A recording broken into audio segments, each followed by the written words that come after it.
Rifle શૂટિંગમાં કેટલી હતી જ્યારે તમે જોઈન કર્યું? તો 50 મીટર રેન્જ પર મારી સિવાય કોઈ જ નહોતું હોતું. ગેમ જ એવી પસંદ કરી હતી શૂટિંગ, અને એ બેઝ પર શૂટિંગ જ અત્યારે એક લાઈફનો એક મોટો પાર્ટ છે. મેં મેડલ પર મેડલ લીધા, મારી પાસે 100+ મેડલ છે. 3 વર્ષમાં અમે 23-24 નેશનલ મેડલ લીધા છે. તો જ્યારે મારી પહેલી રાઇફલ આવી હતી તો મારા પપ્પાનું જેટલું સેવિંગ હતું એ બધું સેવિંગ જે એમને ભેગું કરેલું હતું એ બધું નાખી દીધું, અને મેં રાઇફલ અને એમ્યુનેશન ઇમ્પોર્ટ કર્યું હતું.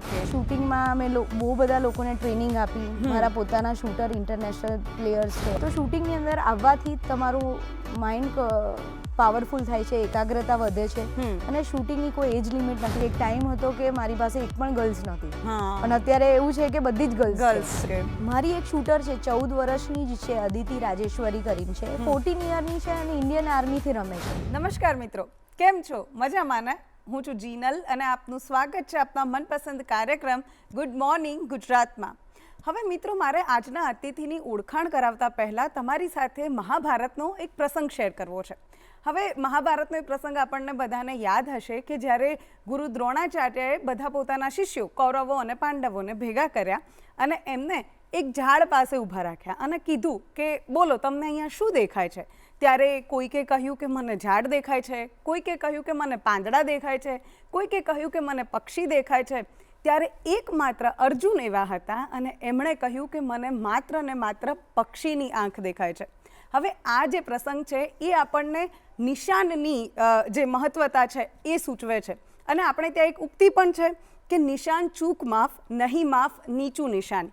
હંમેશા જો તમારો નિશાનો સાચો હોય અને તમે એકાગ્ર હોવ ને તો તમને દરેક કોઈ પણ ક્ષેત્રમાં તમને સફળતા મળતી હોય છે. હવે આપણા આજના જે અતિથિ છે ને એ પણ અવ્વલ કક્ષાના નિશાનેબાજ છે. આજે જે છે આપણા અતિથિ, એમણે એકાગ્રતા, શિસ્ત અને સમર્પણથી પોતાની આગવી ઓળખ બનાવી છે, અને ઘણા બધા યુવાનોનો પ્રેરણા સ્ત્રોત બન્યા છે, અને ઘણા બધા લોકોને અત્યારે દિશા સૂચવી રહ્યા છે. અને એ સાથે જ એમને એમનું જે ટેલેન્ટ છે એણે 3 વાર નેશનલ મેડલ અપાવ્યો છે. એ સાથે જ 15થી વધારે એવોર્ડ્સ મળ્યા છે, અને સરદાર પટેલ એવોર્ડ પણ એમણે મેળવ્યો છે. તો આવો સ્વાગત કરીએ આપણા આજના અતિથિ, ખૂબ જ જાણીતા રાઇફલ શૂટર મિત્તલ ગોહિલનું. કેમ છો મિત્તલ? યસ, મજામાં. તમારું ખૂબ ખૂબ સ્વાગત છે અમારા કાર્યક્રમમાં. Thank you so much. સવારમાં આપણે મળ્યા છીએ, ચા નાસ્તો તમે કરીને આવ્યા હશો, પણ તમારી સવાર કેવી રીતે હોય છે? લાઈક સીધી સવારે ઉઠીને તમે રાઇફલ શૂટ કરવા જતા રહો છો કે શું કરો છો? સવારે વહેલા ઉઠીને યોગા, મેડિટેશન, થોડી એક્સરસાઇઝ એ કર્યા પછી શૂટિંગ રેન્જ પર જવું, અને પછી મારું સ્ટાર્ટઅપ થતું હોય છે. એટલે મેઇનલી પહેલું કામ તમારું રાઇફલ પકડીને શૂટિંગ રિલેટેડ જ હોય ઉઠતાની સાથે જ. અચ્છા, ઓકે. તો હવે આ કેવી રીતે એમ મિત્તલ એક છોકરી આટલી રૂપાળી, સુંદર, અને જનરલી એવું થાય કે જ્યારે કદાચ તમે રાઇફલ શૂટિંગનું કરિયર બનાવવાનું વિચાર્યું હશે એ વખતે તો છોકરીઓને એવું કહે કે તું ટીચર બની જા, કે એવી કોઈ સોફ્ટ જોબ, રાઈટ? યસ. તો નોર્મલી મેં શૂટિંગ 2011થી સ્ટાર્ટ કર્યું હતું. મને બનવું હતું, કોઈ ફોર્સ જોઈન કરવી હતી. મેં PSIની એક્ઝામ ક્લિયર કરી હતી, મારું રનિંગ ક્લિયર થઈ ગયું હતું, અને મારે હાઇટના 2 કાપા ઓછાના લીધે હું મારા એમાં ફેલ લખેલું આવ્યું હતું. એ મારા માટે શોકિંગ હતું, તો મને કંઈક કરવું હતું. તો પછી એ એક્ઝામ આવી, અને પછી મેં પપ્પાને કીધું કે પપ્પા, હું એવું તો શું કરી શકું કે જેથી કરીને હું અલગ તરું, લોકોથી અલગ તરું એઝ અ ગર્લ. તો પપ્પાએ પછી રાઇફલ શૂટિંગમાં મને એડમિશન અપાયું. મેં રાઇફલ શૂટિંગ સ્ટાર્ટ કર્યું. અમદાવાદ રાઇફલ ક્લબથી, ગુજરાત સ્ટેટ રાઇફલ એસોસિએશનથી મેં રાઇફલ શૂટિંગ સ્ટાર્ટ કર્યું.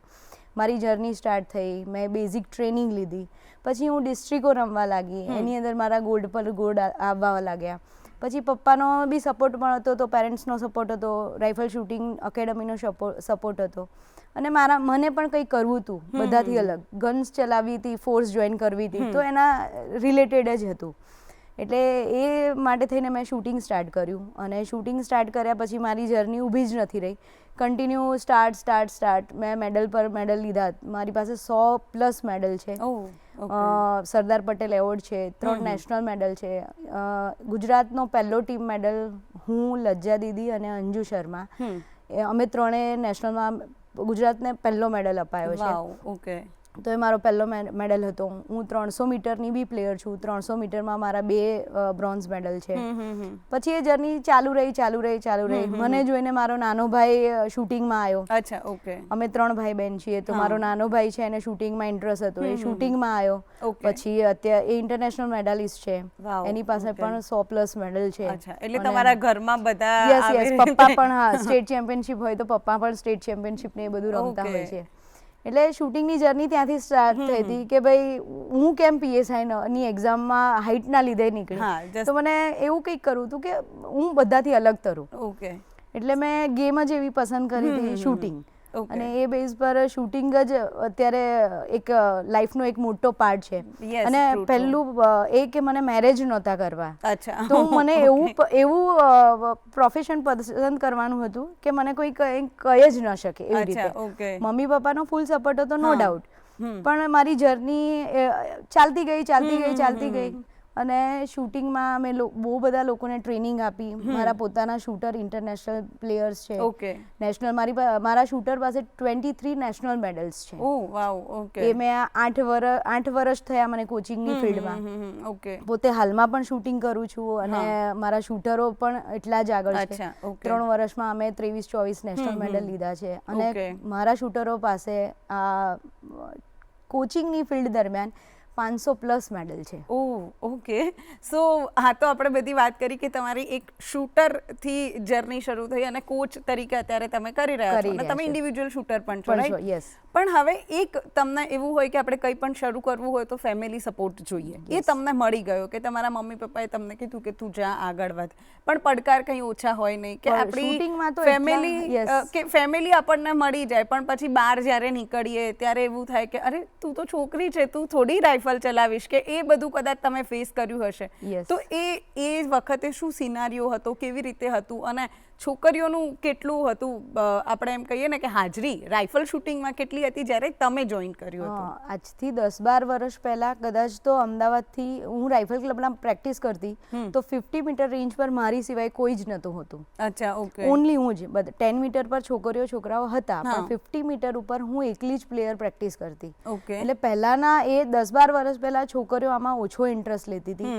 અને પડકારો તો એવા આવતા કે મારા પપ્પા મને બધી ઇવેન્ટોમાં લઈને જતા. કોઈ વાર દિલ્હી છે, કોઈ વાર પૂના છે, તો ઘણા લોકોએ કીધું કે ભાઈ છોકરી છે ને તું માથા પર પોટલો બાંધીને ચાલતો એની જેમ બધે લઈ જાય છે અને કરે છે. છોકરી છે તો છોકરીની જેમ રાખવી જોઈએ ને. હવે થોડા સમયમાં એના મેરેજ કરવા પડશે, આ કરશે. અને મારા પપ્પાએ પછી એમને જવાબ આપ્યો, મારી છોકરી છે, હું લઈને ફરું છું, હું પૈસા ખર્ચું છું.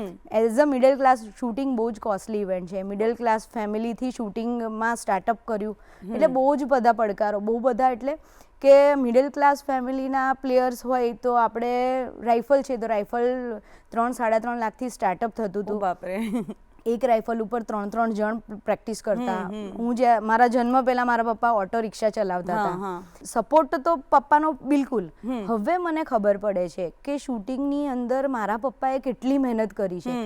જ્યારે હું શૂટર હતી ત્યારે તો એકદમ ઇઝી લાગતું હતું. હવે ખબર પડે છે કે એમને ક્યાંથી પૈસા લાયા હશે, કેટલું સ્ટ્રગલ કર્યું હશે અને મને શૂટિંગ ક્ષેત્રે આગળ વધારી. એમાં અધૂરામાં પૂરું હું તો શૂટર, પણ મારો ભાઈ પણ શૂટિંગની ફિલ્ડમાં આવ્યો. એટલે બંને ભાઈ બહેન શૂટિંગની ક્ષેત્રે આગળ જતા હતા. એટલે લોકોના મેણા ટોળા સાંભળવા એ બધું એમના માટે નોર્મલ હતું નહીં. મમ્મી છે તો મારા મમ્મી તો ભણેલા જ નથી. અચ્છા, તો એમને વધારે ડિફિકલ્ટ હશે. તો મારી મમ્મી ભણેલા ન હોવા છતાં એમણે એક જ મારી છોકરીને આગળ વધવું છે ને, એટલે અમે એની સાથે ઓલવેઝ ઊભા છીએ. પપ્પા મમ્મી બંનેનો સાથ. ક્યાંય એક એવી ઇવેન્ટ, બધી ઇવેન્ટો સારી નથી જતી, તો અમુક ઇવેન્ટોમાં આપણે થોડા પાછળ રહી જતા હોઈએ, તો પણ એમણે ઓલવેઝ કીધું છે કે દીકરા આ કંઈ નેક્સ્ટ ઇવેન્ટમાં આપણે ધ્યાન આપીશું.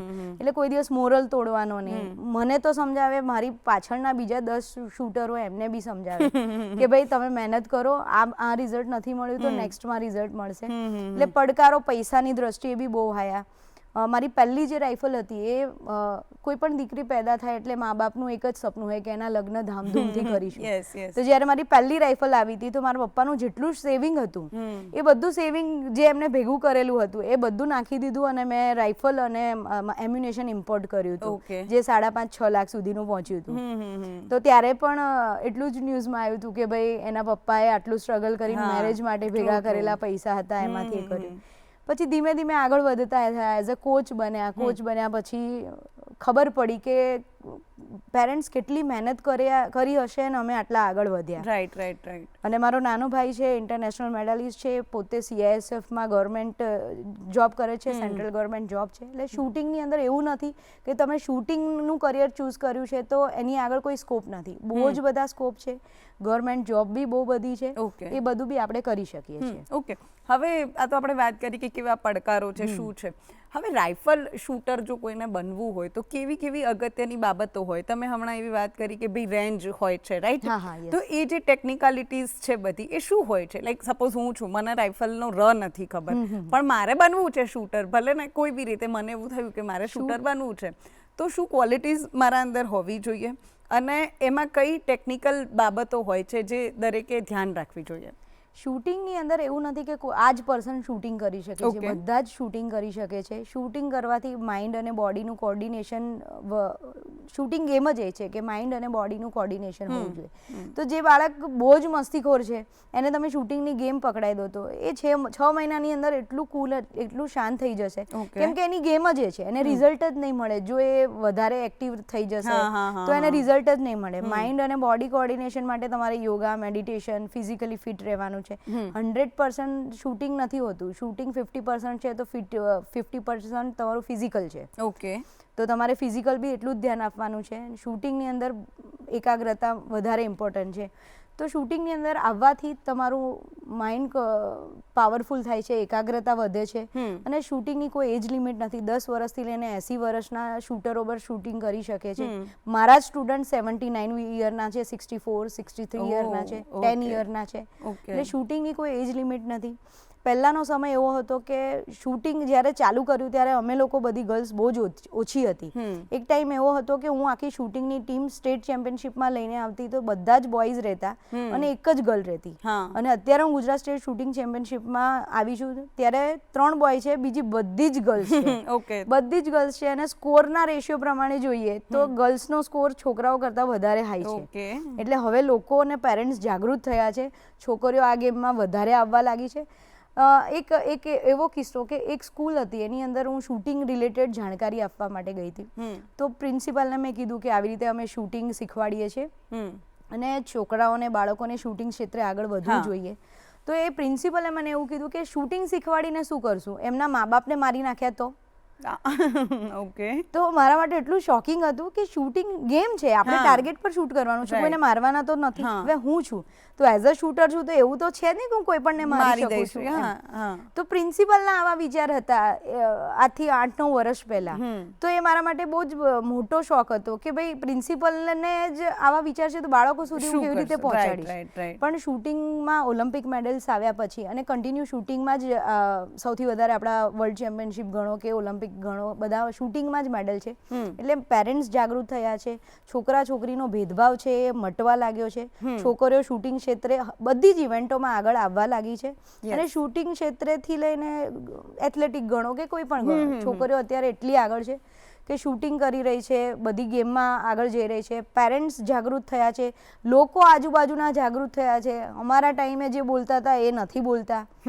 અને શૂટિંગ કોસ્ટલી ઇવેન્ટ છે તો ગવર્મેન્ટનો સપોર્ટ મળવા લાગ્યો છે, પહેલાં નહોતો મળતો.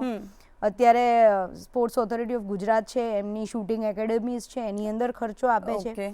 હમણાં જ રિસેન્ટ વિજય ભારત ચાલુ કરી રહ્યા છે, ગગન નારંગ આપણા ઓલિમ્પિક મેડાલિસ્ટ છે, તો એ ગુજરાતમાં ચાલુ કરી રહ્યા છે, જે ફૂલ સ્કોલરશિપ આપવાના છે સારા પ્લેયરોને. તો એક મોટી ઓપોર્ચ્યુનિટી મળી રહી છે છોકરાઓને કે જે કોસ્ટલી ઇવેન્ટ હતી તો એમાં બસ ખાલી પેરેન્ટ્સના સપોર્ટની જ જરૂર છે. રાઈટ. તો આ બધું એ ટાઈમે અમને મળ્યું હોત તો અમે ક્યાં હોત. રાઈટ. ટ્રુ. એટલે હવે બહુ જ બધી જાગૃતતા વધી રહી છે. ગર્લ્સ બોયઝનો ભેદભાવ નથી કે અને બધા ઇક્વલ છે. તો એક પ્લસ પોઈન્ટ છે કે આ ગેમની અંદર, બધી જ ગેમની અંદર છોકરીઓ આગળ જવું જોઈએ. ભણવામાં તો આગળ છે જ છોકરીઓ, પણ શૂટિંગ ક્ષેત્રે છે કે કોઈ પણ સ્પોર્ટ્સ છે એમાં છોકરીઓ આગળ આવી રહી છે. તો એ આગળ આવવું જ જોઈએ. પેરેન્ટ્સ સપોર્ટ કરતા થયા છે તો એક મોટો ચેન્જ છે ચેન્જ, હા, કે રાઈટ. પહેલાના ટાઈમે અમને જ સપોર્ટ મળતો હતો, જે 100માંથી 2 જણને સપોર્ટ મળતો, અત્યારે 100માંથી 95% લોકોને સપોર્ટ Support મળે મળી રહ્યો છે. અને Right. શોકિંગ તો એ છે કે મારા બધા જ શૂટર્સ છે બધા સિંગલ ચાઇલ્ડ છે. અચ્છા, ઓકે. સિંગલ ચાઇલ્ડ છે ને બધા જ શૂટિંગમાં છે અને એમાં સૌથી વધારે ગર્લ્સ છે. ઓકે, વાવ, નાઇસ. Yes. એ બહુ સારો એ change છે. કહેવાય. અને Right, right. હું હજી થોડા દિવસ પહેલા જ એ કહેતી હતી કે એક ટાઈમ હતો કે મારી પાસે એક પણ ગર્લ્સ નહોતી હા. અને અત્યારે એવું છે કે બધી જ Girls ગર્લ્સ છે. છે. તો એ એક પ્લસ પોઈન્ટ છે Yeah, કે yeah. ભાઈ છોકરીઓ આમાં આવવા લાગી છે. True true. હજુ વધારે વાતો આપણે કરવાની છે મિત્તલબેન પાસે, પરંતુ અત્યારે સમય થયો છે એક વિરામનો. મળીએ વિરામ બાદ. વિરામ બાદ ફરીથી આપનું સ્વાગત છે. હવે મિત્તલબેન સાથે એમની રાઇફલ શૂટરની જે જર્ની છે એમાં આપણે પણ આગળ વધીએ. તો મિત્તલબેન, બ્રેકમાં જતાં પહેલાં આપણે વાત કરી કે ભાઈ તમારા સમયમાં કેવું હતું જ્યારે તમે શીખતા હતા અને અત્યારે સિચ્યુએશન કેવી છે. પણ કેટલીક વસ્તુ એવી હોય કે જે હંમેશા એની એ જ રહેતી હોય અને રાઇફલ શૂટિંગમાં કેટલાક નિયમો હશે, કેટલીક એની ટેકનિક હશે કે એ પહેલાં બી એ જ હશે, અત્યારે બી એ જ હશે અને ભવિષ્યમાં પણ એ રહેવાની છે. તો શું શું ટેકનિકો હોય છે? જેમ કે તમે મને રેન્જની વાત કરી કે 10 મીટરની હોય કે 50 મીટરની હોય એવી. તો એ રેન્જ કેવી રીતે હોય છે અને કેટલા ટાઈમે પિસ્ટલથી આપણે શૂટ કરવાનું હોય છે, કેટલા ટાઈમે રાઇફલથી શૂટ કરવાનું હોય છે, એ બધું શું હોય છે? એના વિશે કોને? રાઇફલ શૂટિંગની અંદર 10 મીટર હોય છે, 50 મીટર હોય છે, 300 મીટર હોય છે. પિસ્ટલમાં બી 10 મીટર હોય છે, 25 મીટર હોય છે. પિસ્ટલ શૂટિંગ એક જ હાથથી ઉઠાવીને કરવાનું હોય છે. એની અંદર કોઈ ગેજેટ પહેરવાના નહીં હોતા. એમને નોર્મલી શૂટિંગના શૂઝ અને પિસ્ટલથી શૂટિંગ કરવાનું હોય છે, ગોગલ્સ પહેરવાના હોય છે. એ બધા જ કમ્પલસરી નથી હોતું, પણ એ રિલેટેડ એ લોકોએ કોસ્ટ્યુમ પહેરવાના હોય છે. હવે રાઇફલ શૂટિંગ છે તો રાઇફલ શૂટિંગ 2 હાથે થાય છે. પછી તમે બેઝિક કરો છો ત્યારે તમારે શૂટિંગની કીટ પહેરવાની નથી હોતી, પણ તમને સારો સ્કોર જોઈએ છે તો શૂટિંગના શૂઝ હોય છે, ગ્લવ્સ હોય છે, શૂટિંગનું જેકેટ ટ્રાઉઝર હોય છે જે થોડું સ્ટીફ હોય છે, કેનવાસ મટીરિયલથી બનેલું હોય છે. એ બધું પહેરી અને પછી શૂટિંગ કરવાનું હોય છે. રાઇફલ શૂટિંગનું ટાર્ગેટ નાનું હોય છે, પિસ્ટલ શૂટિંગનું ટાર્ગેટ થોડું મોટું હોય છે. 25 મીટરની અંદર રેપિડ ફાયર હોય છે, સ્ટાન્ડર્ડ પિસ્ટલ હોય છે, સેન્ટર ફાયર હોય છે. એ બધી અલગ અલગ ઇવેન્ટ હોય છે. રાઇફલ શૂટિંગની અંદર 40 શોટની મેચ હોય છે પ્લસ સાઇટર. સાઇટર એટલે તમને રાઇફલ સેટ કરવા માટે 15 મિનિટનો ટાઈમ આપે છે, પછી તમારી મેચ સ્ટાર્ટ થતી હોય છે. એ 1 કલાકમાં 40 શોટ ફાયર કરવાના હોય છે. પિસ્ટલ શૂટિંગમાં પણ 10 મીટરમાં એવું જ હોય છે. પછી 25 મીટર પર જાઓ તો તેમાં રેપિડ ફાયર હોય છે. તો રેપિડ ફાયરની અંદર 5-5 શોટની મેચ હોય છે. તો 8 સેકન્ડ, 6 સેકન્ડ ને 4 સેકન્ડ હોય છે. તો 8 સેકન્ડમાં 5 શોટ હોય, 6 સેકન્ડમાં 5 શોટ હોય અને 4 સેકન્ડમાં 5 શોટ હોય. તો એ ડિફિકલ્ટ છે, બહુ જ ફાસ્ટ ઇવેન્ટ છે. પછી 50 મીટર ઇવેન્ટ છે તો 50 મીટર ઇવેન્ટની અંદર પણ 3 પોઝિશન હોય છે: નીલિંગ પોઝિશન, પ્રોન પોઝિશન અને સ્ટેન્ડિંગ પોઝિશન. નીલિંગ પોઝિશનની અંદર એક ઘૂંટણ વાળી અને પછી બેસવાનું હોય છે અને સ્ટેન્ડિંગ પોઝિશનમાં ઊભું રહેવાનું હોય છે. પ્રોન પોઝિશનમાં આખું સૂઈને પોઝિશન લઈ અને પ્રેક્ટિસ કરવાની હોય છે. એ 3 ઇવેન્ટ હોય છે. 300 મીટરમાં પણ એવું જ હોય છે. એટલે અમુક ઇવેન્ટ એટલી ફાસ્ટ છે, અમુક ઇવેન્ટ થોડી નોર્મલ છે. બધી ઇવેન્ટના રૂલ્સ અલગ અલગ છે. શૂટિંગનો એક જ નિયમ છે, તમારે માઇન્ડ અને બોડી કોર્ડિનેશન કરવાનું તો જ તમારો શોટ અંદર જાય. બ્રીધિંગ સાથે તમારે કનેક્ટ રહેવાનું. બ્રીધિંગ સાયકલ અલગ અલગ હોય છે. તમારા સ્ટાન્સ, ગ્રીપ બધું જ અલગ અલગ હોય છે. શૂટિંગના ફંડામેન્ટલ્સ છે, એ ફંડામેન્ટલ્સ ફોલો કરવાના હોય છે અને શૂટિંગ કરવાનું હોય છે. અલગ અલગ ઇવેન્ટના અલગ અલગ ટાઈમિંગ હોય છે. 10 મીટર .177 એર રાઇફલ અને એર પિસ્ટલથી થાય છે, જે એરથી ચાલતી કમ્પ્રેસ્ડ એરના સિલિન્ડર્સથી ચાલતી ઇવેન્ટ છે. 10 મીટર. 50 મીટર છે એ ઓરિજિનલ બુલેટથી ચાલે છે. 25 મીટર પણ ઓરિજિનલ રિયલ બુલેટ્સથી ચાલે છે. એમાં એમ્યુનેશન યુઝ થાય છે. 300 મીટરની અંદર પણ એમ્યુનેશન યુઝ થાય છે, જે મોટો બોર છે. અને 300 મીટર છે એટલે 300 મીટર ઇવેન્ટની અંદર મોટા બોરની રાઇફલ હોય છે. એમ્યુનેશન થોડું અલગ હોય છે. અને બધી જ અલગ અલગ ઇવેન્ટ હોય છે. 10 મીટરની અંદર પેલેટ્સનો યુઝ થતો હોય છે અને 10 મીટરની શૂટિંગ રેન્જ હોય છે ઓલિમ્પિક લેવલ સુધી. એનું સ્ટાન્ડર્ડ લેવલ જ 10 મીટર છે. 10 મીટર, 25 મીટર, 50 અને 300 મીટર. અને અલગ અલગ ગન્સ યુઝ થતી હોય છે. ઇન્ડિયા મેડ ઇન ઇન્ડિયા છે, ઇમ્પોર્ટેડ ગન્સ હોય છે, હા, okay. વોલ્થર છે, ફેનવર્બુ છે, એ બધી ગન્સથી શૂટરો ફાયર કરતા હોય છે. ઓકે, હવે એવું કહેવાય કે દરેક ગેમમાં ઈજા થવાના થોડા ઘણા ચાન્સીસ હોય કોઈ ને કોઈ રીતે, તો રાઇફલ શૂટિંગમાં કોઈ ચાન્સ છે ખરા? નહીં, રાઇફલ શૂટિંગ બહુ બધા રૂલ્સ રેગ્યુલેશનથી રમાતી હોય છે. એની અંદર 0% ચાન્સીસ હોય છે. કોઈ એવો બનાવ ક્યારેક વર્ષોમાં એકવાર બનતો હોય કે બાય મિસ્ટેક કંઈ ભૂલ થઈ હોય, પણ શૂટિંગના રૂલ્સ રેગ્યુલેશન એટલા બધા છે કે તમારાથી કોઈ મિસ્ટેક જ ન થાય. 10 મીટરની અંદર તમે ગેસ ફાયર કરો છો તો પણ તમારી 2 પોઈન્ટની પેનલ્ટી લાગે છે. ખાલી ગોળી વગર ફાયર થઈ ગયું તો પણ પેનલ્ટી લાગે છે. એટલે શૂટર ટ્રેન જ એવી રીતે થયો હોય કે અમારે કોઈ પણ પ્રકારની ભૂલ કરવાની જ નથી. પહેલા જ દિવસથી એને ખબર હોય કે મારી બેરલ 45 ડિગ્રીએ બી નહીં ફરવી જોઈએ, એનું ટાર્ગેટ તરફ જ બેરલ હોવી જોઈએ. રૂલ્સ રેગ્યુલેશનમાં તમારે ગેસ ફાયર સાઇટરમાં અલાઉ છે, મેચમાં નથી અલાઉ. એ બધા રૂલ્સ એમને ખબર જ હોય, એટલે એવો કોઈ ક્યારેય કોઈ બનાવ નથી બનતો. ઓકે, બાય મિસ્ટેક કઈ ભૂલ થતી હોય તો થતું હોય છે, પણ મારા ધ્યાનમાં નથી કે એવી કોઈ ભૂલ થઈ હોય અત્યાર સુધી. ઓકે, એટલે શૂટિંગની અંદર એવું નથી કે ગોળી ચાલે છે તો વાગી જશે. ગોળી આગળ ટાર્ગેટ પર જ વાગશે, ત્યાંથી પાછી નથી આવવાની. Yes, right. ઓકે, એટલે શૂટિંગ બધા જ કરી શકે છે, એમાં કોઈ ડરવાની જરૂર નથી. ઓકે, હવે તમે જે રીતે કીધું કે માઇન્ડ અને બોડીનું કોર્ડિનેશન હોવું જોઈએ, અને પ્લસ તમે એવું બી કીધું કે ભાઈ નિયમો એટલા બધા સ્ટ્રિક્ટ હોય છે કે એટલું પેલું હોય ને કે દરેક શૂટરને ખબર જ હોય કે ઓકે, એટલે ઈજા ને એ બધું થવાનો ચાન્સ નથી. તો આ બધા જે ગુણો છે રાઇફલ શૂટરના, એ તમને પર્સનલી પોતાની પર્સનલ લાઈફમાં કે પોતાનું શૂટર સિવાયની જે લાઈફ છે એમાં કેવી રીતે હેલ્પફુલ થયા છે, કે તમે કેવી રીતે સારું વ્યક્તિ બન્યા છો રાઇફલ શૂટિંગના કારણે? જો આપણે પૂછવું હોય તો, મારે જાણવું હોય તો. રાઇફલ શૂટિંગ એકચ્યુઅલી મારો જે નેચર છે ને, એ પહેલાં હું એગ્રેસિવ વધારે છું. ઓકે, પણ શૂટિંગ સ્ટાર્ટ કરે, હાલમાં બી મને ગુસ્સો આવે છે, પણ એની પર કંટ્રોલ બહુ ઇઝીલી લાવી શકું છું. વાવ, ઓકે. શૂટિંગ એક એકાગ્રતાની ગેમ છે, એમાં મેડિટેશન પણ એટલું જ છે. તો તમને ખબર છે કે તમે પહેલાં કેવા હતા ને અત્યારે કેવા છો. અત્યારે હું મારા સ્ટુડન્ટ સાથે હું એમની જેવી થઈ જાઉં છું એમ. તો એક પ્લસ પોઈન્ટ છે, તમને તમારો ગુસ્સો ક્યાં નીકાળવાનો છે ને એ તમને ખબર પડે છે.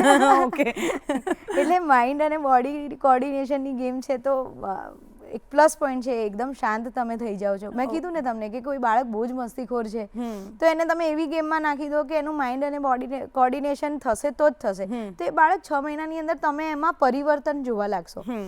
સ્કૂલની અંદર એક્ઝામની અંદર તમે સ્ટડી કરો છો તો તમારું ગેમ એવી છે, તો એકાગ્રતા હોય તો જ તમે 10.9 મારી શકશો. તો એને વાંચવામાં પણ એટલો જ પ્લસ પોઈન્ટ મળે છે કે સ્ટડી કરે છે તો એનું માઇન્ડ ચેન્જ થઈ રહ્યું છે, એને એકાગ્ર કેવી રીતે થવાનું એ ખબર છે. તો સ્ટડીમાં પણ એટલું જ ઇમ્પોર્ટન્સ મળે છે. ઓકે, એટલે એક પ્લસ પોઈન્ટ છે કે શૂટિંગની અંદર તમને ખબર છે, તમે એકદમ કૂલ થઈ જાઓ છો, એકદમ શાંત થઈ જાઓ છો, તમને ખબર હોય છે કે તમે શું કરી રહ્યા છો. સ્ટડીની અંદર શૂટિંગ ક્ષેત્રે સારો પ્રભાવ પડે છે. જે લોકો મોટી એજના છે એ લોકોમાં બી બહુ જ બધો ફરક આપણને લાગે છે. એ લોકો કોન્ફિડન્ટ હોય છે કે ભાઈ અમે શૂટિંગની ગેમમાં છે, આ ઉંમરે મેડલ લઈએ છીએ. જે તે મારા સ્ટુડન્ટ છે 69ના છે, 64ના છે, એ લોકોએ આ ઉંમરે મેડલ લીધા, તો એમના દીકરાના દીકરા હોય એ લોકો ને મોટિવેશન મળે કે અમારા ગ્રાન્ડફાધર છે એ લઈ શકે છે મેડલ, તો અમે કેમ નહીં. એટલે એ લોકોને બી સારું અનુભવ શૂટિંગ સાથે મળે છે. નાનાથી લઈને મોટા બધા જ કરી શકે છે, અને એમાં કોન્ફિડન્સ લેવલ પણ હાઈ જાય છે. શૂટિંગ લોકો વધારે જોઈન કરવા લાગ્યા છે, એનું રીઝન જ આ છે. ઓકે, સો હવે એવું છે કે તમે સ્ટુડન્ટની વાત કરી કે તમારા 10 વર્ષથી લઈને 79 યર સુધીના કે 80 સુધીના સ્ટુડન્ટ છે, રાઈટ? તો એ બધાના અલગ અલગ એમના ફિઝિક્સ હશે, એમનું માઇન્ડ અલગ અલગ પ્રકારનું હશે, ઇવન એમની થોટ પ્રોસેસ પણ અલગ અલગ પ્રકારની હોય છે. તો એઝ અ કોચ તમને કેવા કેવા સ્ટુડન્ટ મળે છે, એમાં શું ચેલેન્જીસ હોય છે? અને બીજું મારે એક એ મેઇન પોઈન્ટ પૂછવું છે કે અત્યારે જનરલી એવું હોય કે બધા એવું કહે કે આજકાલના જે છોકરાઓ છે ને એમનામાં અટેન્શન સ્પાન બહુ ઘટી ગયો છે, અથવા તો કોન્સન્ટ્રેશન નથી હોતું એમનામાં. તો તમને શું લાગે છે, તમારા જે સ્ટુડન્ટ આવે છે, લાઈક સ્ટાર્ટિંગમાં જોઈન કર્યું હોય, તો શું એ બધું સાચું છે ખરું કે અટેન્શન નથી હોતું કે કોન્સન્ટ્રેશન નથી રાખી શકતા? સાચી વાત છે. બધા જ શૂટર જ્યારે નોર્મલ આવે છે એવું નથી હોતું. નોર્મલી કોઈ આવે અને કે મારે શૂટિંગ સ્ટાર્ટ કરવું છે, તો હવે મને પહેલાંથી એના બોડી લેંગ્વેજથી થોડી ખબર પડવાની છે કે આ શૂટિંગ કરી જ શકશે. મને એને સમજવો પડશે, એને શૂટિંગ કરાવવું પડશે, એ કેવું કરે છે, પછી એ જર્નીમાં આગળ વધશે. તો બધા જ ફેસ કરવા પડતા હોય છે. એકચ્યુઅલી જે મોટા હોય છે એ એક એજ ના આવેલા હોય ને, તો એમને પણ એક બાળકની જેમ જ ટ્રીટ કરવાના હોય છે. તો નાના છોકરાઓથી લઈને મોટાને ટ્રેનિંગ આપવાની હોય ત્યારે એક ફેસ આપણે ચાલીને જ કરવાનું હોય છે કે ભાઈ આ એક ટાસ્ક છે. હમણાં જ મારો એક સ્ટુડન્ટ છે 10 યરનો જ છે, તો એ એટલો ચંચળ છે, હલ્યા જ કરે. એ ખાય ને તો પણ આમ જ કર્યા કરતો. તો મારા માટે એટલો મોટો ટાસ્ક છે. તો અત્યારે એને 2 મહિના થયા છે. એ છોકરો 2 મહિનાની અંદર 6-7 મેડલ લઈ આવ્યો છે. પણ એમાં ચેન્જ મને હવે દેખાય છે. જ્યારે એ આવ્યો તો પછી મેં એને કીધું કે બેટા તને આ કરવું જ પડશે, તું થોડો કંટ્રોલમાં આવી જાય. પછી એના પેરેન્ટ્સ સાથે વાત કરી કે ભાઈ તમે એની સાથે એને કહો કે થોડું મેડિટેશન કરે. આ હલ્યા કરશે તો એ શૂટિંગમાં કેવી રીતે આગળ વધશે. પણ 2-3 મહિનામાં બહુ મોટો ફરક મને દેખાય છે. કેમ કે એને ખબર છે કે મેં મેડલ લીધા છે, હવે હું આ બધું બંધ કરી દઈશ ને હું થોડો વધારે કોન્સન્ટ્રેશન રાખીશ તો હજી સારું કરી શકીશ. તો એ છોકરામાં ઘણો બધો ચેન્જ છે. બીજા બધા ગર્લ્સ છે, બોયઝ છે, કોઈ હેવી વેટમાં છે, કોઈ પતલું છે, કોઈ રાઇફલ ઉંચકી શકે છે, કોઈ નથી ઉંચકી શકતું. તો એના માટે એ લોકોને શું કરવાનું, એ બધા જ ફેસીસ એ કરવા હોય છે. કોઈની એજ છે. મારા એક શૂટર છે 64 યરના, તો એમનું બોડી છે ને એ વાઇબ્રેટ થતું હોય છે. પણ એમનું પેશન, એમના બંને હિપ ટ્રાન્સપ્લાન્ટ છે. ઓકે, 64ની એજ છે અને એમનું બોડી છે વાઇબ્રેટ થતું હોય નોર્મલી. તો એ બી એક ચેલેન્જ છે કે જેનું બોડી જ વાઇબ્રેટ થાય છે, એને કેવી રીતે કરવું. તો એમને પણ ગુજરાત સ્ટેટના ગોલ્ડ મેડાલિસ્ટ છે. એટલે એ બધા ફેસ આવતા હોય અને એમને સમજવા પડે છે. બધા શૂટરોના નેચર અલગ હોય છે. કોઈ એગ્રેસિવ હોય છે, કોઈ મસ્તીખોર હોય છે, અને નાના બાળક છે એ તો મસ્તી કરવાના જ હોય છે. નેચર વાઇઝ બધા અલગ અલગ હોય છે. એમના ક્વેશ્ચન આન્સર જે હોય છે એ કંઈક વિચિત્ર પ્રકારના હોય છે. વિચિત્ર પ્રકારના એવા હોય છે કે મેડમ ये गोली चलती है तो आगे कैसे जाती है. बेटे वो कंप्रेस्ड एयर का सिलेंडर होता है, उसको लोड करते हैं तो एक टिपिकल प्रेशर होता है, वो क्रिएट होता है और वो शॉर्ट फायर होता है, फिर जाती है. तो बोले वो 10 में ही क्यों नहीं जाती, बाहर क्यों लगती है. मैंने बोला माइंड और बॉडी कोऑर्डिनेशन करोगे तो वो 10 में जाएगी. हर एक गोली 10 में मारने के लिए आपको उसके लिए रेडी होना पड़ेगा. तो उनके अलग अलग क्वेश्चन आंसर होते हैं. इसका क्या करना है, इसे ये ही क्यों बोलते हैं. अभी एक लड़की है तो दोनों ने खेला तो किसी ने उसके माइंड में डाला कि वो राइफल से खेलते तो अच्छा होता, ये राइफल से खेलते तो अच्छा नहीं. तो उनको माइंड में घुस गया, मैम अभी मैं वो राइफल से खेलूंगी, ये राइफल अच्छी नहीं है. राइफल दोनों सेम है, दोनों इम्पोर्टेड राइफल है, लेकिन बच्चों के साथ वो भी झेलना पड़ता है. स्कोर उसमें भी हाईएस्ट स्कोर रैंकिंग आया है, दोनों राइफल में आया है. लेकिन बच्चों के दिमाग में बहुत घुस जाता है कि ये राइफल यूज करूंगी तो अच्छा होगा और वो राइफल यूज करेगी तो अच्छा होगा. तो उनको समझाना पड़ता है कि आपको अच्छे से खेलना है, राइफल तो सही ही है. ऑलवेज उनका यही होता है, मैं ठीक हूँ, राइफल में कुछ प्रॉब्लम होगा. ऐसे तो बच्चों को भी समझाना पड़ता है कि राइफल ओके है, आप में कमी है, आप गलती कर रहे हो इसलिए आपका शॉट 10 नहीं लग रहा है. राइट. तो उनके दिमाग में उतारना. और बच्चे तो मतलब ये कि पेशेंस लेवल आपका बहुत ટેસ્ટ હોતા હોગા. बहुत ટેસ્ટ હોતા है. રાઈટ. ઓકે, હવે મારે પૂછવું છે કે તમે આટલી બધી જર્ની તમારી કરી છે, તમે 3 વાર નેશનલ મેડલ મેળવ્યા છે, 15થી વધારે એવોર્ડ્સ મળ્યા છે. સૌથી યાદગાર ક્ષણ કઈ હતી? લાઈક તમને એવું હોય કે આ મને આખી લાઈફ યાદ રહેશે, તો ધીસ ઇઝ ધ બેસ્ટ એમ, એવી કોઈ ક્ષણ, એવો કોઈ એક્સપિરિયન્સ? નેશનલ મેડલના બેઝ પર મને સરદાર પટેલ એવોર્ડ મળ્યો છે. એ મારી માટે યાદગાર ઓલવેઝ રહેશે. પણ મને સ્મૃતિ ઈરાની થ્રુ મને એક એવોર્ડ મળ્યો છે, ભારત કી લક્ષ્મી એવોર્ડ. એમાં ગુજરાતી 9 લેડીઝ હતી, એનું સિલેક્શન થયું હતું. એમાંથી હું એક હતી. અને અલગ અલગ ક્ષેત્રની અલગ અલગ નવ દુર્ગા તરીકે હતી અને અમને નવરાત્રી ટાઈમે એવોર્ડ મળ્યો હતો. તો એ એક યાદગાર પળ હતી કે એની અંદર અલગ અલગ ક્ષેત્રના, સ્પોર્ટ્સ નહીં, અલગ અલગ ક્ષેત્રની 9 લેડીઝ હતી ને ગુજરાતથી એ 9ની સાથે હું જોઈન હતી. તો એ એક પ્રાઉડ મુમેન્ટ હતો કે અલગ અલગ ક્ષેત્રની લેડીઝો છે. અને આઈ થિંક સો એની અંદર હું સૌથી નાની એજની હતી. અચ્છા, ઓકે. તો એ પ્રાઉડ મુમેન્ટ હતો કે એ લોકોની સાથે ઊભા રહેવાનું. તો આપણે એટલું અચીવ કર્યું છે કે આપણે એની સાથે ઊભા રહ્યા છીએ. ટ્રુ. તો સ્મૃતિ ઈરાની થ્રુ મને એ એવોર્ડ મળ્યો તો એ મારા માટે બહુ યાદગાર હતો. એમાં ફિલ્મ સ્ટાર્સ હતા, શૂટિંગ હતું, મીડિયા હતું, અલગ અલગ ક્ષેત્ર હતું, કોઈએ કંઈ NGO ચલાવ્યા છે. તો એ 9માંની એક હું હતી, એ મારા માટે બહુ મોટો એક પળ હતો. ઓકે, સો હવે લાઈક આ તો આપણે વાત કરી કે તમે સક્સેસફુલ થયા છો, રાઈટ? તમે એક કોચ બન્યા છો, તમને ફેમિલીનો સપોર્ટ હતો. હવે કોઈ મિડલ ક્લાસ ફેમિલીમાંથી કોઈ છોકરો હોય કે છોકરી હોય અને એને જો રાઇફલ શૂટિંગમાં કરિયર બનાવવું હોય તો અત્યારે શું સિનારીઓ છે? એમ અત્યારે ચાન્સ છે? કેવી રીતે આગળ વધી શકાય, કરી શકાય કે ના કરી શકાય? તમે વાત કરી એ પરથી હું એક મારો યાદગાર પળ કહું. પ્લીઝ. શૂટિંગની અંદર કેવું છે કે મારા પેરેન્ટ્સ છે એનો સપોર્ટ મને ઓલવેઝ મળ્યો, પણ 2013માં હું એક ટ્રેનિંગ કરવા ગઈ હતી, એઝ અ કોચની ટ્રેનિંગ માટે ગઈ હતી. ત્યાં મને મારા પપ્પા મૂકવા આવ્યા હતા અને ગોંડલમાં એ કોચિસ કોર્સ હતો. એની અંદર એક અંકલ આવેલા હતા, એમનું નામ છે મિસ્ટર અજય પંચાલ. તો મારા પપ્પાએ કીધું કે તમે લોકો 17-18 જણ બોયઝ છો અને એક જ મારી દીકરી ગર્લ્સ છે, તો હવે 10 દિવસ તો હું રોકાઈ નહીં શકું, પણ મારી છોકરીને હું મૂકીને જાઉં છું તો તમે એનું ધ્યાન રાખશો? તો એમની એજ વધારે હતી, તો એમણે કીધું કે હા કંઈ વાંધો નહીં, હું ધ્યાન રાખીશ. તો ત્યારથી એમને મને મારા થ્રુ એટલો બધો લગાવ થયો. એમને એક જ દીકરો છે, એમણે મને દીકરી તરીકે માની. અને શૂટિંગ ક્ષેત્રે મા બાપનો તો સપોર્ટ રહ્યો, પણ એક ભગવાન એક ગોડફાધરને મોકલે છે ને, એમ અમારી લાઈફમાં, મારા ને મારા ભાઈને, મારી ફેમિલીની લાઈફમાં એક ગોડફાધર તરીકે અજય પંચાલ આવ્યા. હું અમદાવાદની, એમને અંકલેશ્વરના. અને શૂટિંગ ક્ષેત્રે અમને એટલો સપોર્ટ આપ્યો. એક ટાઈમ હતો કે અમને કોઈ રાઇફલ નહોતું અડવા દેતું. ઓકે. રાઇફલ અડવી હોય તો પૂછવું પડતું, અને અમારી પાસે રાઇફલ નહીં હતી એ ટાઈમે કે ભાઈ રાઇફલ રમવું છે તો અમે રેન્ટની રાઇફલ લેતા અને રમતા. એ સ્ટ્રગલિંગ લાઈફ બહુ જ બધી જોઈ. અત્યારે એવો ટાઈમ આવી ગયો કે અમારી પાસે કોઈ રાઇફલની કમી જ નથી, અમારી પાસે બધા જ હથિયાર છે, બધું જ છે. તો ભગવાને એમને ભગવાન તરીકે મોકલ્યા અમારી લાઈફમાં, અને અમે એટલા સેટલ થઈ ગયા. એક ટાઈમ હતો, અત્યારે હું કોચિંગ આપી રહી છું, પોતે શૂટર છું, એક લેવલ મેં બનાવી દીધું છે કે ભાઈ ભરૂચ ડિસ્ટ્રિક્ટ થી પ્લેયર આવી રહ્યા છે તો હવે બીક લાગે કે ભાઈ મિત્તલના સ્ટુડન્ટ્સ છે, એ લેવલ બનાવી દો. નાનો ભાઈ છે એ સ્પોર્ટ્સ ક્ષેત્રે આગળ વધી અને ગવર્મેન્ટ જોબ લઈ લીધી છે. તો સપોર્ટ બહુ મોટી વસ્તુ છે. અને થેન્ક યુ કે હું એમનું તો એવું માનવું છે કે તું મારી ગયા જન્મની દીકરી છે ને આ વખતે માંગતી છે એટલે આવી છે એમ. એટલે મારા 2 પેરેન્ટ્સ છે, એકે મને અડોપ્ટ કરી છે અને એકે મને જન્મ આપ્યો છે, અને બંનેના સપોર્ટથી અમે આટલા આગળ છીએ. એટલે આવી રીતે પણ ભગવાન એકબીજાનો સાથ આપતા હોય છે. અને અલગ અલગ એકેડમી છે, દાખલા કે સ્પોર્ટ્સ ઓથોરિટી ઓફ ગુજરાત છે.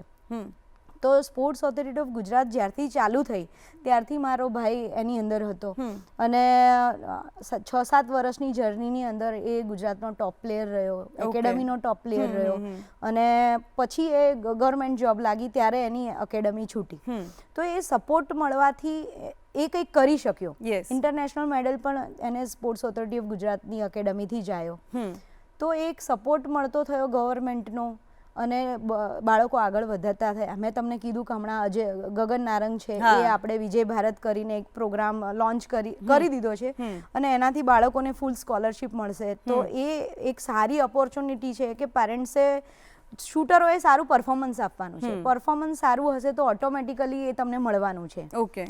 એટલે એક પ્લસ પોઈન્ટ છે કે પહેલાનો સમય અને આ સમય એ બંને અલગ અલગ સમય હતા, પણ હું કહું છું ને કે એ ટાઈમ અમને મળ્યો હોત તો અત્યારે અમે ઓલિમ્પિક સુધી પહોંચી ગયા. એટલે અત્યારે કરિયર ઓપોર્ચ્યુનિટીઝ તો છે જ કે જો કોઈને કરવું હોય તો એ આગળ વધી શકે છે, રાઈટ? અને શૂટિંગમાં તમે ફોર્સિસ જોઈન કરી છો, અલગ અલગ આર્મી, નેવી, એરફોર્સ છે, રેલવે છે, પોસ્ટ છે, ઇન્કમ ટેક્સ છે, CISF છે, બધાની અંદર ભરતી આવે છે. અને એની અંદર તમારું સારું પરફોર્મન્સ હોય. કોઈ એજ લિમિટ કે એવું હોય કે કોઈ બી કરી શકે? મારી એક શૂટર છે, 14 વર્ષની જ છે, અદિતિ રાજેશ્વરી કરીને છે, 14 યરની છે અને ઇન્ડિયન આર્મીથી રમે છે. ઓહ વાવ. ઓકે. એ મારા માટે એક બહુ પ્રાઉડ મુમેન્ટ છે. 14 વર્ષની છે એ, અને આર્મીએ એવી ગર્લ્સ બટાલિયન સ્ટાર્ટ કરી છે. એ લોકોનો સ્કૂલિંગનો ખર્ચો, રહેવા પીવા, ખાવાનો, એમ્યુનિશન, ઓલ ખર્ચો એ લોકો આપે છે. 14 વર્ષની છે, અત્યારે ઇન્ડિયામાં 4થા રેન્ક પર છે, અને એટલું સારું પરફોર્મન્સ કરી રહી છે કે મને ફીલ થાય છે કે આપણે જ્યારે નેશનલ લેવલે રમતા હોઈએ તો ગુજરાત રિપ્રેઝેન્ટ કરીએ છીએ, એ આર્મીને રિપ્રેઝેન્ટ કરે છે. તો એ મારા માટે ગર્વની વાત છે કે મારી સ્ટુડન્ટ 14 વર્ષની ઉંમરે આર્મીને રિપ્રેઝેન્ટ કરે રાઈટ છે. Right true. અને બીજી 2 છોકરીઓ છે એ પ્રિપરેશન કરી રહી છે કે ભાઈ અમે એની પાછળ અમે પણ આર્મીમાં જઈએ. ઓકે, તો હવે આ તો આપણે રાઇફલની ને શૂટિંગની ને બધી વાત કરી. હવે સપોઝ મિત્તલને મારે રાઇફલ શૂટર તરીકે નહીં, એક સિમ્પલ ગર્લ તરીકે જોવી હોય તો એના શું હોબીઝ છે, શું કરે છે દિવસભર, અને શું કરતા હો છો જ્યારે તમારે કોચિંગ એકેડેમી ના જવાનું હોય કે શૂટિંગ ના કરવાનું હોય ત્યારે શું કરો છો તમે? એવો કોઈ મુમેન્ટ આવ્યો જ નથી કે હું શૂટિંગ Okay. સિવાય કંઈ કરતી હોય. Okay. સવારે ઉઠું અને શૂટિંગ ને શૂટિંગ જ હોય. એટલે એવી ક્યારે એવું નહીં આવતું. મને નોર્મલી ડાન્સ, હું ક્લાસિકલ ડાન્સર છું તો ક્લાસિકલ હું પહેલા કરતી હતી, હવે મને ટાઈમ નથી મળતો Okay. એટલે હું નથી કરી શકતી. હું સ્વિમિંગ સારું કરી લઉં છું. વાવ, ઓકે. બાકી શૂટિંગ સિવાય ટાઈમ જ નથી ઓકે, મળતો. સો તમારી Only હોબીઝ shooting. બધી તમારા જે તમારું કરિયર છે એને મળતી જ આવે છે કે Yes, yes, સ્વિમિંગ sports કરો related જ તો છે, બી yes. ફિઝિકલ, ડાન્સ Yes, કરો તો તો બી બી physical, physical, right? yes. Okay, so હવે બહુ આપણી પાસે વધારે સમય નથી, મારે તમને એટલું જ કહેવું છે કે જે ગર્લ્સ છે, લાઈક તમે પણ નાના શહેરમાંથી આવ્યા Yes. છો અને તમે નેશનલ લેવલ સુધી ગયા છો, તો ઘણી બધી દીકરીઓ એવી હશે કે જેમને કંઈક કરવું હશે પણ એવું હોય કે મને સ્ટેજ નથી મળતું કે હું ક્યાં જઉં, રસ્તો નહીં મળતો હોય, તો એવી દીકરીઓને તમે આપણા દૂરદર્શનના માધ્યમથી શું મેસેજ આપશો? હું નેશનલ મેડાલિસ્ટ તો બની, પણ હું ઇન્ટરનેશનલ કોચ છું. હમણાં હું નેશનલ લેવલની જ્યુરી ક્લિયર કરી આવી. હા, એટલે કેવું છે કે કોઈ પણ અલગ અલગ ડિસ્ટ્રિક્ટની અંદર અલગ અલગ રાઇફલ ક્લબ્સ છે, તો તમે એની અંદર જોઈન થાઓ અને તમને એ બેઝિક નોલેજથી લઈને નેશનલ લેવલ સુધી કેવી રીતે પહોંચવાનું છે એ બધી સમજ હરેક ડિસ્ટ્રિક્ટ લેવલે હોય જ છે. અને કોઈ પણ એવું ડિસ્ટ્રિક્ટ બાકી નથી રહ્યું ગુજરાતમાં કે ત્યાં રાઇફલ ક્લબ નથી. ઓકે. હરેક ડિસ્ટ્રિક્ટની અંદર રાઇફલ ક્લબ છે અને હરેક ડિસ્ટ્રિક્ટની અંદર મને ખબર છે ત્યાં સુધી DLSS છે, જે ગવર્મેન્ટ સ્કીમ છે, સ્પોર્ટ્સ એકેડમીઝ છે, એની અંદર જે અને તમે જોઈન કરી શકો છો.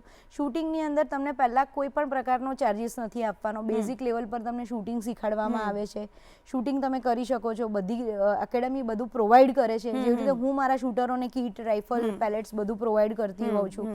એ લોકોને મેં 1 year સુધી તો હું ક્યારેય નથી કહેતી કે તમારે આ બાય કરવાનું હોય છે. ઓકે. પેરેન્ટ્સને જ ખબર પડે કે મારા છોકરાઓએ 50 મેડલ લઈ લીધા છે તો આખા હવે વર્ષ આપણે દરમિયાન, કરી શકીએ. પણ હવે એને એની જરૂર છે તો કરવું જોઈએ. તો હવે એવું ક્યાંય નથી રહ્યું. સ્પોર્ટ્સ ક્ષેત્રે એટલો સપોર્ટ મળે છે ગવર્મેન્ટનો, બધી સ્કોલરશિપ બી મળે છે. તો હરેક જણે જે કરવું જોઈએ. અમદાવાદ છે તો અમદાવાદમાં અમદાવાદ રાઇફલ ક્લબ છે, એનો કોન્ટેક્ટ કરીએ તો આપણે શૂટિંગ ક્ષેત્રે એમાં બહુ જ બધો સપોર્ટ આપે છે. ત્યાં જઈને તમને બેઝિક ટ્રેનિંગ લેવાની હોય છે. ટ્રેનિંગ લીધા પછી તમે પ્રેક્ટિસ સ્ટાર્ટ કરો, ડિસ્ટ્રિક્ટ લેવલ રમો, પ્રી નેશનલ રમો, સ્ટેટ રમો, નેશનલ જાઓ, ઇન્ડિયન ટીમની ટ્રાયલ્સ આપો, ઇન્ડિયન ટીમમાં આવો, ઇન્ટરનેશનલ રમો. યસ. એટલે બધી જ જાણકારી અલગ અલગ ડિસ્ટ્રિક્ટના અલગ અલગ ક્લબ્સથી અને એકેડેમીઝથી મળી જતી હોય છે. ઓકે, સો કોઈ બી છોકરી હોય એ ક્યાંય બી હોય એ કરી જ શકે. છોકરી હોય કે છોકરો હોય, બધા જ કરી શકે છે. શૂટિંગમાં કોઈ એજ લિમિટ નથી, એટલે પેરેન્ટ્સ બી કરી શકે. મારા એવા પણ સ્ટુડન્ટ છે કે મા દીકરી આવે છે તો મેમ હું રોજ લઈને આવું છું, તો એમણે પણ શૂટિંગ સ્ટાર્ટ કરી દીધું છે. એટલે મા દીકરી બી શૂટિંગ કરે છે. ઓકે, એટલે બધા કરી શકે છે. ઓકે. સો હવે એક રેપિડ ફાયર રાઉન્ડ છે જેમાં 5 ક્વેશ્ચન છે, હું પૂછીશ, તમારે મને શોર્ટ આન્સર આપવાના છે, ઠીક છે? Okay. Favourite shooting range? Bharuch district, ભરૂચની shooting academy. Okay. Favourite player? Gagan Narang. Okay. યાદગાર મેડલ? પહેલો નેશનલ મેડલ. ઓકે. સવારની શરૂઆત શેના વગર અધૂરી લાગે? સૂર્યનારાયણને જળ ચડાવવાનું રહી ગયું હોય ત્યારે. ઓકે. એક ક્વોલિટી જે દરેક પ્લેયરમાં હોવી જોઈએ? Sportsman spirit. ઓકે, યા, ડન.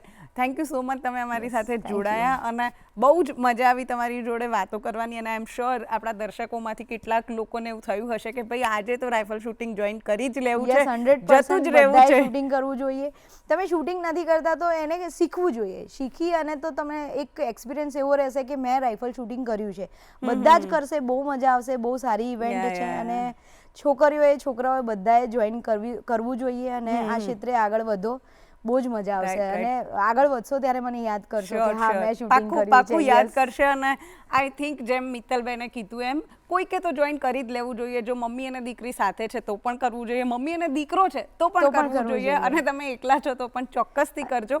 ભલે કદાચ એ સ્પોર્ટ્સમાં જાય નહીં, મેડલ ના લે. હા, દીકરો અને મમ્મી બંને મેડલ લેશે તો એક પ્રાઉડ મુમેન્ટ રહેશે કે બંને મા દીકરો કે મા દીકરી શૂટિંગ કરે છે. એટલે બધાએ કરવું જોઈએ. તો મિત્તલબેને છે ને આપણી સવારને એનર્જીથી ભરી નાખી છે અને આપણને એક મોટિવેશન આપી દીધું છે કે ભાઈ આપણે આપણું ગમતું કંઈક તો કરવાનું છે. શૂટિંગ ના કરો તો સ્વિમિંગ કરજો, પણ કંઈક કરજો, રાઈટ?